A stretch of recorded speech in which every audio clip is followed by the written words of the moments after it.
Hi guys, it's Steven. I'm the cake doctor's husband, and my wife was going to bake some bread this morning, but the dough hadn't properly risen, something like that. So she left me in charge, so let's see what I can do.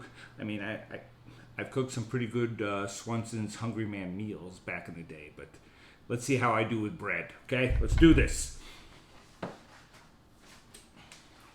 Oh yeah, gorgeous.